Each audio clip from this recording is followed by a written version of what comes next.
अफगानिस्तान पाकिस्तान से लेकर दिल्ली तक भूकंप के खतरनाक झटके महसूस किए गए हैं। अफगानिस्तान में रिएक्टर स्केल पर 6.3 तीव्रता का जोरदार भूकंप आया, जिसने पूरे इलाके में तबाही मचा दी।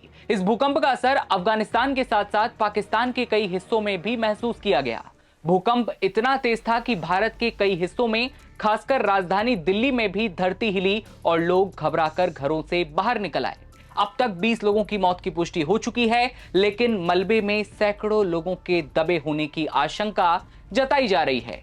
वक्त संडे और मंडे की दरमियानी रात का, जब घड़ी में बजे थे 12:47। मोबाइल फोन में रील्स को स्क्रॉल करते लोग जब निद्रा की ओर बढ़ ही रहे होंगे, तभी धरती अचानक कांपी। ये भूकंप के जानलेवा झटके थे। लोग घरों से बाहर भागने लगे, तभी दर्जनों घर ताश के पत्तों की तरह ढह गए। कई मकान तो पूरी तरह धाराशायी हो गए हैं। भूकंप का केंद्र अफगानिस्तान में बताया जा रहा है। रिएक्टर पैमाने पर भूकंप की तीव्रता 6.3 मापी गई। अफगानिस्तान के साथ साथ पाकिस्तान के कई हिस्सों में भी तेज झटके महसूस किए गए हैं।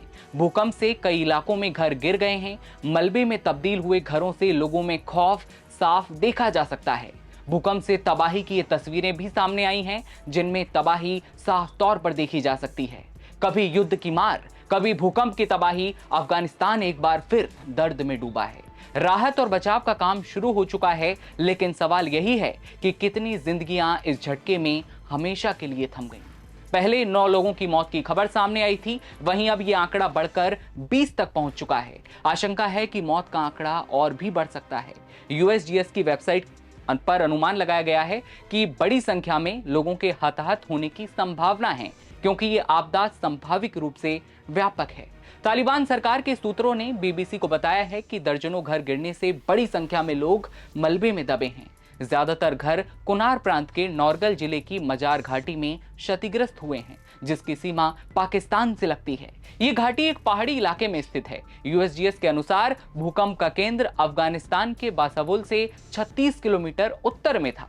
इसकी गहराई 10 किलोमीटर थी। इसका असर पूरे क्षेत्र में हुआ और पाकिस्तान के भी बड़े हिस्से में भूकंप के झटके आए। इस भूकंप से दिल्ली एनसीआर के लोगों में भी दहशत फैली। नोएडा में भी भूकंप के हल्के झटके महसूस किए गए, जिसके चलते कई लोग अपने अपने घरों से बाहर निकले। हालांकि इसमें भारत में किसी भी तरह के जानमाल के नुकसान की सूचना नहीं है। बता दें कि 6 से ज्यादा की तीव्रता के भूकंप जो है उसे खतरनाक माना जाता है। यहाँ हमें यह भी जान लेना चाहिए कि अफगानिस्तान को भूकंप के लिहाज से काफी संवेदनशील माना जाता है। रेड क्रॉस के अनुसार अफगानिस्तान का हिंदू कुश पर्वतीय इलाका, जहां पिछले महीने भी कई झटके महसूस किए गए थे। 2 अगस्त को 5.5 तीव्रता का भूकंप आया, जिसकी गहराई 87 किलोमीटर थी। वहीं 6 अगस्त को 4.2 तीव्रता का भूकंप महसूस किया गया था। इतना समझ ही लिया है तो विशेषज्ञ क्या कहते हैं, हमें यह भी जान लेना चाहिए। विशेषज्ञों का कहना है कि सतही भूकंप गहरे भूकंपों की तुलना में ज्यादा खतरनाक होते हैं, क्योंकि इनके झटके सतह तक कम दूरी में पहुंचते हैं और इससे जमीन पर कंपन ज्यादा तेज होता है।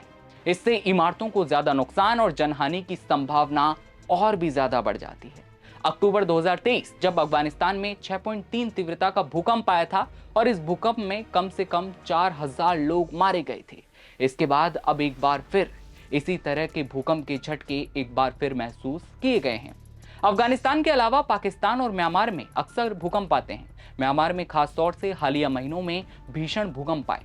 म्यांमार में इस साल मार्च में भारी तबाही भी हुई थी। 28 मार्च 2025 का वो दिन जब म्यांमार के सांगाइंग क्षेत्र के पास 7.7 तीव्रता का शक्तिशाली भूकंप आया।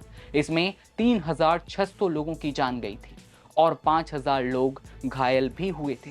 और उसके बाद एक बार फिर बीती रात अफगानिस्तान में जो भूकंप का केंद्र बताया जा रहा है, जिसमें 20 लोगों की मौत की खबर हुई है और आशंका है कि और भी ज्यादा मौत का आंकड़ा बढ़ सकता है। जैसे ही खबर पर अपडेट आता है आपके साथ साझा करेंगे। कैमरे के पीछे विक्रमादित्य हैं, मैं आपके साथ दिव्यांशु राठौर। देश दुनिया की बड़ी खबरों के लिए बने रहिए नवभारत टाइम्स के साथ। नमस्कार।